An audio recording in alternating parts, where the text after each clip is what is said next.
কেন না বাঙালি অন্য রাজ্যে গেলে আজকে বাংলাদেশ বানিয়ে দিচ্ছে বিজেপি গভর্নমেন্ট। আজকে তাই প্রতিবাদে আমাদের একটি বছর থেকে এটা হতে পারে না।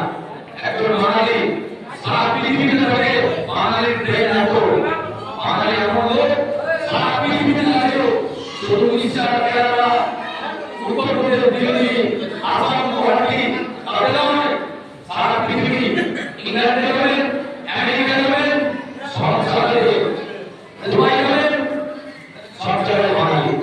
আর বাঙালি মানে বাংলাদেশ নয়, আমাদের মাতৃভাষা বাঙালি।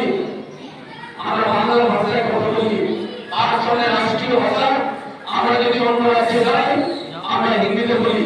আমার ছেলে ব্যাঙ্গালোরে পড়াশোনা করে, আমার ছেলে গেলে কথা বলে, আমার ছেলে ওখানে বাংলা যদি বলে, তাহলে আমার ছেলে কি বাংলাদেশে? তার উত্তর কিন্তু মনে বুঝতে পারছেন না, কিন্তু একটাই টাকা লাগিয়ে নিচ্ছেন, যাকে বাঙালি। আজকে চিন্তা করুন, মতুয়া সম্প্রদায় নদীর টিভি খুললে দেখাচ্ছে, দেখুন 4 জন পরিবার, আরেকে বলছে এটা বাংলাদেশি।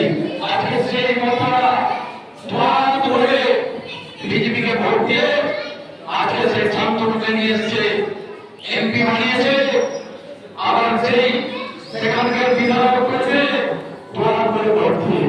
আর আজকে তারা ভোট বুঝতে পারছে যে এই বিজেপিকে কেন দিয়েছিলাম। আজকে টিভিতে দেখবেন বিদ্যুৎ চক্রবর্তী বলছে বাংলায় নারী সুরক্ষিত নেই। আজকে বিদ্যুৎ চক্রবর্তীর ছেলে, তিনি একজন ধর্ষিত, তিনি ধর্ষণ করেছেন, তিনি সেখান থেকে বাঁচার জন্য আজকে তৃণমূল থেকে বিজেপি ভোট দিয়েছে। আজকে মঞ্চে দাঁড়িয়ে বিদ্যুৎ চক্রবর্তী বলছে যে বাংলায় নারী সুরক্ষিত নয়। এমন কোন রাজ্য আছে যেখানে নারী ধর্ষিত হয় না? নারীদের ধর্ষিত হওয়ার অনেক কারণ থাকে, যারা ছোট করে পানিতে জলে অ্যাপার্টমেন্ট ছাড়া, এটা ছোট অন্যায়।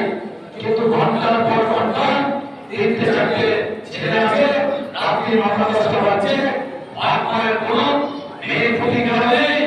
সেই মেয়ে বন্ধুত্বের আমাদের সেই ছেলেদের কাছে থাকছে, যখন দেখছে আমি কষ্ট হয়ে গেলাম, তখন এসে বাইরে